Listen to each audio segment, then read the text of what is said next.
बिस्मिल्लाहिर्रहमानिर्रहीम अस्सलाम वालेकुम। आज की वीडियो में बात करेंगे CS619 प्रोजेक्ट से रिलेटेड। बहुत से स्टूडेंट पूछते हैं कि CS619 क्या है, कैसे करना है। CS619 एक प्रोजेक्ट है। इसकी आप कोर्स सिलेक्शन करते हो, उसके बाद टॉपिक सिलेक्शन करते हो। पीछे एक वीक पहले आपकी टॉपिक सिलेक्शन हुई थी, सब स्टूडेंट ने टॉपिक की सिलेक्शन की है। किसी ने PHP रखा है, किसी ने पाइथन, किसी ने .NET, किसी ने जावा, किसी ने एंड्रॉइड। ठीक है, जो भी आपने टॉपिक सेलेक्ट किया वो आपकी अपनी चॉइस होती है, वो आप अपनी मर्जी से टॉपिक सेलेक्ट करते हो। जब आप टॉपिक की सिलेक्शन करते हो ना, तो नेक्स्ट आपका फेस होता है प्रोजेक्ट को बनाना। उसके अंदर डिफरेंट सेक्शन होते हैं। ये मैं आपको एक LMS लॉगिन करके दिखा रही हूँ एक स्टूडेंट की। ये प्रोजेक्ट बेसिकली हमने बनाया है। बेसिकली ये जो प्रोजेक्ट था ना, इसमें फाइनल डिलीवरेबल के बाद इसका वाइवा होगा और प्रोजेक्ट कंप्लीट हो जाएगा। अब यहाँ पे ये प्रोजेक्ट है स्प्रिंग 2025 का। अभी चल रहा है फॉल 2025 का। ठीक है, अभी चल रहा है आपका स्प्रिंग 2024। तो इसके अंदर जितने भी प्रोजेक्ट्स हम बना रहे हैं, मैं आपके साथ स्टूडेंट के रिव्यूज़ भी शेयर करूँगी, पुराने भी शेयर करूँगी, आपको समझाऊंगी। आपको किससे भी SRS पेड बनवाने की ज़रूरत पेश नहीं आएगी, आप खुद बना सकते हैं। अच्छा, बेसिकली आप यहाँ पे जब अपने LMS को लॉगिन करोगे, प्रोजेक्ट के सेक्शन में जाओगे, तो आपके पास में भी हो सकता है इस तरह का इंटरफेस ही ना आए। इसमें ना प्रोजेक्ट की 2 टाइप होती हैं। एक में आपके पास SRS design document, prototype phase, final deliverable phase show होता है और उनके 2 वाइवे होते हैं। मेन चीज़ें जो होती है ना, ये 3rd वाला और 4th वाला होता है। ये आपकी असाइनमेंट जो प्रोजेक्ट के असाइनमेंट्स हैं, इनके मेन पार्ट होते हैं। बाकी जो SRS है, डिज़ाइन डॉक्यूमेंट है, ये आपके पास बेसिक होते हैं। ये सिंपल वर्ड फाइल होती हैं जो आपने सबमिट करवानी होती हैं और ईज़ी होती हैं बहुत। मैं आपको बताऊँगी भी। अभी आपका चल रहा है SRS का फ़ेज़। इसकी लास्ट डेट मई है, ठीक है? 25 मई है आई थिंक। आपने LMS पे जाके देखें। अच्छा, ये मैं आपको बताऊँगी आपने कैसे बनाना है। बहुत से स्टूडेंट हैं जिनका इस तरह का इंटरफ़ेस आएगा, जिनका इन इस तरह का नहीं है, उनके लिखा होगा फ़ेज़ 1, फ़ेज़ 2, फ़ेज़ 3, फ़ेज़ 4। अच्छा, दोनों में फ़र्क क्या है? दोनों सेम चीज़ें हैं, बस उसमें रिक्वायरमेंट का फ़र्क है। जो फ़ेज़ 2, फ़ेज़ 1, फ़ेज़ 3, फ़ेज़ 4 है, उसमें रिक्वायरमेंट टोटली चेंज होंगी, इसमें टोटली चेंज होंगी। तो आपने रिक्वायरमेंट को फॉलो करना है। प्रोजेक्ट बनाना और रिक्वायरमेंट को फॉलो करके बनाना 2 डिफरेंट चीज़ें हैं। आपने दोनों को माइंड में रखना है प्रोजेक्ट बनाते हुए। अच्छा, आज की वीडियो में मैं आपको बताऊँगी कि ये देखिए हमने सबके बनाए थे, सबके मार्क एज़ कंप्लीट हैं। तो मैं आपको बताऊँगी कि ऐसे हम कैसे बनाते हैं कि इनके आगे मार्क एज़ कंप्लीट लिखा आता है। मतलब कि इसमें ये नहीं लिखा आता नीड इम्प्रूवमेंट, यानी कि मार्क एज़ कंप्लीट का मतलब है कि इन उनका प्रोजेक्ट कंप्लीट है, चेक हो चुका है, सही है। अगर लिखते हैं ना कि नीड इम्प्रूवमेंट, इसका मतलब है कि इसमें कोई गलती है, इसको दोबारा इम्प्रूव करें और इंस्ट्रक्टर को ईमेल करें। ठीक है। अब यहाँ पे सबसे पहले SRS की बात करेंगे, तो यहाँ पे मैंने एक प्रोजेक्ट है स्टूडेंट का जो हम बना रहे हैं, मैं उसकी आपको डिटेल शेयर करती हूँ। अच्छा, इसमें ना सबसे पहले यहाँ पे एक होता है टेम्पलेट, एक होती है रिक्वायरमेंट फाइल। टेम्पलेट का मतलब होता है कि आपने इस टेम्पलेट के अकॉर्डिंग SRS बनाना है और रिक्वायरमेंट का मतलब होता है कि आपने इस प्रोजेक्ट के अंदर ये चीज़ें करनी हैं।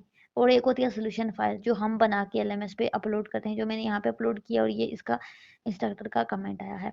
अब यहाँ पे मैं आपको जो SRS दिखाऊंगी वो रिक्वायरमेंट के अकॉर्डिंग होगा, ठीक है? उसमें कुछ भी इरेलेवेंट नहीं होगा।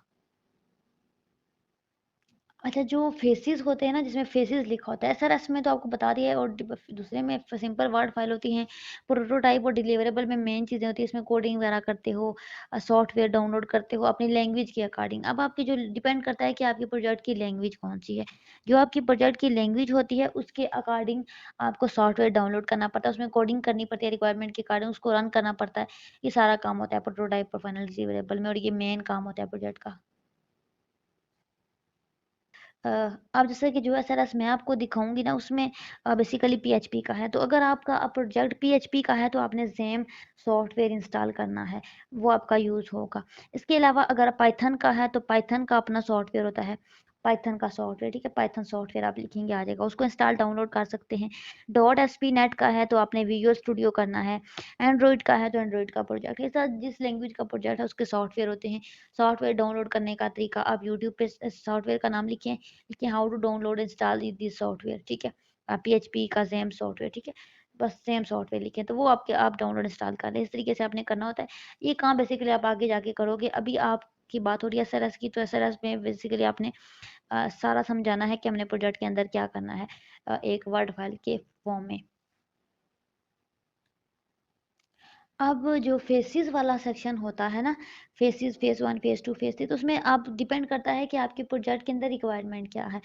लाइक फेज़ 1 में क्या रिक्वायरमेंट है, फेज़ 1 में बेसिकली हम क्या करते हैं, डाटा सेट बनाते हैं। मोस्टली ऐसा होता है। और फेज़ 2 में हम उस डाटा सेट को रन करते हैं। फेज़ 3 में हम जो भी मतलब हमारी रिक्वायरमेंट होती है उसको देखते हैं, उसके अकॉर्डिंग मतलब रिक्वायरमेंट के अकॉर्डिंग प्रोजेक्ट को करना होता है। तो रिक्वायरमेंट बहुत मैटर करती है, आपने इसको फॉलो करना है। अब मैं आपको दिखाती हूँ जो यहाँ पे मैं आपको आज की वीडियो में एक्सप्लेन करूँगी। यहाँ पे देखिए 3 फाइलें हैं वर्ड की। एक में क्वेश्चन फाइल है, एक में टेम्पलेट है और एक में आपके पास मटेरियल है। तो सबसे पहले यहाँ पे देखें ये क्वेश्चन फाइल क्या है। इसमें बेसिकली आपने होलसेल और रिटेल कंस्ट्रक्शन मटेरियल डिटेल आपको गिवन है प्रोजेक्ट की। ये आपने प्रोजेक्ट बनाना है इसके अकॉर्डिंग। इसमें आपको क्या कहा गया, प्रोजेक्ट की जो डोमेन है वो वेब एप्लीकेशन है। अच्छा, इसमें बेसिकली आपने ना एक वेब एप्लीकेशन बनानी है। इसमें सबसे पहले आपको कह रहे हैं इस पैराग्राफ के अंदर पूरे कि आपके पास एक यहाँ पे कंस्ट्रक्शन इंडस्ट्री है जिसमें ब्रिक्स, स्टील्स, ईंटें, स्टील्स, वुड, लकड़ी और टाइल्स वगैरह, सीमेंट वगैरह, ठीक है, ये सारी चीज़ें वहाँ पे उसके अंदर यूज़ हो रही हैं, कंस्ट्रक्शन इंडस्ट्री है उसके अंदर। अब यहाँ पे ये पुराने तरीके फॉलो कर रहे हैं, तो जिसकी वजह से इनका टाइम बहुत लग रहा है, प्राइस लैक, प्राइस ट्रांसपेरेंसी है, ठीक है, मतलब उनको ये सारे मसाइल पेश आ रहे हैं, पुराने मेथड यूज़ कर रहे हैं। तो ये कह रहे हैं कि बेसिकली हम इस चीज़ को इम्प्रूव करें। इसको इम्प्रूव करने के लिए हम एक ई कॉमर्स प्लेटफॉर्म यानी कि एक web based e commerce platform, ठीक है, डेवलप करें, जिसके अंदर हम ऑनलाइन सारा सेटअप रखें, इसमें होलसेलर की, रिटेल्स की, सप्लायर्स की, कस्टमर की, ठीक है, इंडस्ट्री के अंदर सारी डिटेल वहाँ पे शो करवाएं, उसके अंदर वो सारा शो करवाएं। और मतलब वो हमारे लिए आसानी पैदा करें। सारी रिक्वायरमेंट आप ये पढ़ लेना, इसके अंदर यही लिखा हुआ है, आपका टाइम भी बच जाए, पैसा भी ना लगे। और देखिए वेब पेज का ये होगा कि कोई जिसको जो चीज़ चाहिए वो ओपन करेगा, सर्च करेगा, ठीक है, स्क्रॉल करेगा, ऑर्डर करेगा जो भी, ठीक है, उसमें ये सारा हो जाएगा। तो बेसिकली यहाँ पे as a student of PHP project आपने ये सारी रिक्वायरमेंट फॉलो करनी है। रिक्वायरमेंट क्या है, उसमें यही लिखा हुआ है कि अगर आप एडमिन का पैनल बनाओगे वहाँ पे, तो उसमें मैनेज प्रोडक्ट करेगा एडमिन, ऑर्डर कर सकता है। मतलब यहाँ पे कह रहे हैं कि उसके अंदर जो हम बंदे रखेंगे, जैसे जैसे एडमिन रख रहे हैं, तो एडमिन के पैनल में वो क्या कर सकता है, वो प्रोडक्ट्स को मैनेज कर सकता है, ऑर्डर कर सकता है सारा। होलसेलर के पैनल के अंदर क्या होगा, वहाँ पे ये सारा आपने लाइव जब रन करके दिखाओगे प्रोटोटाइप में, तो ये सारी चीज़ें आप दिखाओगे, उसमें ये सारा होगा। ये सारी डिटेल आप यहाँ पे रीड कर लें, सारी रिक्वायरमेंट के अकॉर्डिंग है। यहाँ पे क्या लिखा हुआ है, इसमें ना कुछ लैंग्वेज यूज़ हो रही है, एचटीएमएल यूज़ हो रही है, सीएसएस, जावास्क्रिप्ट, ये सारी, ठीक है। इसमें बेसिकली अगर आपकी है पीएचपी है, ठीक है, लैंग्वेज पीएचपी है। बेसिकली जो प्रोजेक्ट मैं आपको भी शो करवा रही हूँ, इसमें आपकी बैकएंड पे पीएचपी यूज़ होगी, इसके फ्रंट एंड पे आपके पास एचटीएमएल और सीएसएस और जावा ठीक है, यूज़ होगी। और डाटाबेस में आपके पास माईएसक्यूएल यूज़ होगी, ठीक है, ये सारी चीज़ें आपकी यूज़ होंगी। सारी चीज़ें आपने इन सारी चीज़ों का आपको पता होना चाहिए कैसे बनाई जाती हैं, ठीक है, क्या ये आपकी प्रोटोटाइप और डिलीवरेबल में यूज़ होंगी कि कैसे आप इन लैंग्वेज को ये जो बैकएंड और फ्रंट एंड लैंग्वेज है इनको यूज़ करके आप कर सकते हो। माईएसक्यूएल आप CS 403 में पढ़ते हैं, आपको पता होगा। अच्छा, सबसे पहले यहाँ पे रिक्वायरमेंट को देखना है और आपको ये टेम्पलेट दिया गया है। कह रहे हैं कि जो आपने प्रोजेक्ट बनाना है ना, वो अपनी मर्ज़ी नहीं करनी। उसके अंदर जो एसआरएस का सेक्शन है उसका टेम्पलेट इस तरह का हो। पहला पेज ऐसा हो, ये देख सकते हैं यहाँ पे विजय यूनिवर्सिटी का लोगो लगा हो, ऐसे प्रोजेक्ट का नेम हो, ऐसे वर्जन हो, ऐसे ही होना चाहिए। उसके बाद ये यहाँ पे रिवीजन की हिस्ट्री सारी शो करवानी है। उसके बाद टेबल ऑफ कंटेंट बनाना है और टेबल ऑफ कंटेंट इस तरह से ब्लू कलर में बनाना है। कलर में लिखना है, ऐसे लिखना है अपने। एसआरएस का जो डॉक्यूमेंट है, स्कोप ऑफ प्रोजेक्ट क्या है, उसमें फंक्शनल और नॉन फंक्शनल रिक्वायरमेंट क्या है, सारी आपने यहाँ पे शो करवानी है जो क्वेश्चन फाइल के अंदर मेंशन है। उसके बाद डायग्राम बनानी है। डायग्राम बनाने के लिए आपने draw.io स्टूडियो को यूज़ करना है, ठीक है। डायग्राम बनाना आपको आता होगा, आपने बहुत सी सीएस की असाइनमेंट डायग्राम वाली बनाई है अभी तक। CS 504 हो गया, CS 506 हो गया, CS 403 भी मुझे पता है, ये सारे असाइनमेंट में विजुअल स्टूडियो को आप यूज़ कर चुके हो बहुत बार। उसमें आपने यहाँ पे सारा सिनेरियो लिखना है, उसकी अडॉप्टेड मेथोडोलॉजी शो करवानी है और वर्क प्लान के अंदर आपने स्केड्यूल का क्रिएट करना है, प्रोजेक्ट का स्केड्यूल, वर्क प्लान बनाना है। तो बेसिकली मैं आपको जो दिखाऊंगी सर वो 99%, बेसिकली रिक्वायरमेंट चेंज होती हैं लेकिन 99% रिक्वायरमेंट सेम होती हैं सर की। तो जो सेम होती है 99% वो मैं आपके साथ शेयर कर रही हूँ ताकि आपके लिए आसानी हो जाए। तो यहाँ पे ये है वो सोल्यूशन जो मैंने बनाया है, ताकि आपको आइडिया मिले कि आप खुद कैसे बना सकते हैं। अच्छा, सबसे पहले वही फ्रंट पेज मैंने वैसा ही बनाया जैसा कि टेम्पलेट के अंदर मेंशन था। प्रोजेक्ट का नाम लिखा, इंस्ट्रक्टर का नेम, ग्रुप की आईडी, सारी डिटेल यहाँ पे लिखी है, देख सकते हैं। उसके बाद अच्छा, इसमें सबसे पहले वही डेट शो की, वर्जन शो की, अब इसकी डिस्क्रिप्शन शो की, और फिर इसी तरीके से सारी डिटेल के बाद ऑथर की डिटेल, उसकी व्यू की आईडी शो करनी होती है, ठीक है। आपने अपनी आईडी लिखनी है और आपने ये एसआरएस फॉलो करना है, अपने टेम्पलेट को फॉलो करना है और आपने खुद बनाना है। टेबल ऑफ कंटेंट में सारी डिटेल आपने शो करानी थी, टेबल में प्रोजेक्ट से रिलेटेड, एसआरएस से रिलेटेड। उसके बाद प्रोजेक्ट का स्कोप क्या है उससे रिलेटेड थोड़ा सा आपने पैराग्राफ लिख देना है। अब यहाँ पे आप खुद से लिखेंगे अपनी लैंग्वेज के अकॉर्डिंग पैराग्राफ, बहुत ज़्यादा इरेलेवेंट नहीं होना चाहिए। आप देख सकते हैं ये कितने लाइन के अंदर पैराग्राफ लिखा गया है, ठीक है। बिल्कुल छोटा सा पैराग्राफ, बहुत छोटा भी नहीं है बहुत बड़ा भी नहीं है, नॉर्मल हाफ पेज भी आ रहा है, तो आपने इस तरह से करना है। उसके बाद यहाँ पे स्क्रॉल डाउन करते हैं, प्रोजेक्ट की कुछ रिक्वायरमेंट्स होती हैं, जैसे कि फंक्शनल रिक्वायरमेंट क्या है, तो आपने सिनेरियो देखना है, उसके अकॉर्डिंग यहाँ पे फंक्शनल रिक्वायरमेंट लिख लेनी है। सेम आपने फंक्शनल के बाद नॉन फंक्शनल की डिटेल लिखनी है। नॉन फंक्शनल की डिटेल मैंने यहाँ पे लिखी है। उसके बाद आप यहाँ पे देख सकते हैं कि ये 60 पेजेस की फ़ाइल है, 20 पेजेस की ये फ़ाइल है, ठीक है। एसएलएस की फ़ाइल 20 पेजेस की है। इस तरीके से आपने यूज़ केस डायग्राम बनानी है। अब यहाँ पे आप पूछेंगे डायग्राम कैसे बनती है, तो ये प्यारी सी डायग्राम बनाने के लिए आपने विजुअल स्टूडियो या visual studio dot draw dot IO, ठीक है। ये 2 डिफरेंट सॉफ्टवेयर हैं, इनको अपने लैपटॉप पे ओपन करके आप ऑनलाइन कर सकते हो, ठीक है, या इंस्टॉल डाउनलोड भी कर सकते हो। उसके बाद आपने यहाँ पे यूज़ केस डायग्राम बनाई है, केस 1 डायग्राम बनाई है, उसमें मेरा नाम मैंने और अपनी आईडी शो की है ऑथर में, आपने अपनी शो करनी है, ठीक है। यूज़ केस डायग्राम डिफरेंट बनानी है आपने। यहाँ पे 2 भी बना ली सेम, सेम आपने 3 बना ली, 4 बना ली। इसमें सारी वही डिटेल है, ऑथर का part, description, pre condition, post condition, author, exception, सारी डिटेल प्रोजेक्ट के अंदर से उठानी होती है। अच्छा जी, ये आपने सरस बनाना होता है। सेम आपने सारे यूज़ केस लिख लिए। उसके बाद आपने एडोप्टेड मेथोडोलॉजी लगानी है। देखिए 20 पेजेस की हमने बनाई है, तो आप देख लें आप कितने पेजेस की बनाएंगे। हमने आइडियल एसआरएस बनाया है। आप इसमें 19-20 का फ़र्क तो कर सकते हैं, मगर बहुत ज़्यादा फ़र्क नहीं होना चाहिए। प्रोजेक्ट के अकॉर्डिंग होना चाहिए। इस तरीके से आपने डायग्राम बनानी है। अब आप सोच रहे होंगे ये डायग्राम हम चैट जीपीटी से बना लेते हैं, तो ऐसा नहीं करना। चैट जीपीटी से डायग्राम बनाने का नुकसान ये है कि कॉपी पेस्ट आ जाएगा, प्लेगरिज्म आ जाएगा और आपको नंबर नहीं मिलेंगे। तो आपने खुद बनानी है, इतनी ईज़ी है। इसके अंदर बेसिकली एसआरएस को अच्छा दिखाने के लिए कि अच्छा लगे, उसमें हमने डायग्राम्स, चार्ट्स, ग्राफ्स, टेबल्स, ये सारी चीज़ें बनानी होती हैं, ताकि वो उसके अंदर वही प्रोजेक्ट की रिक्वायरमेंट को शो कराना होता है।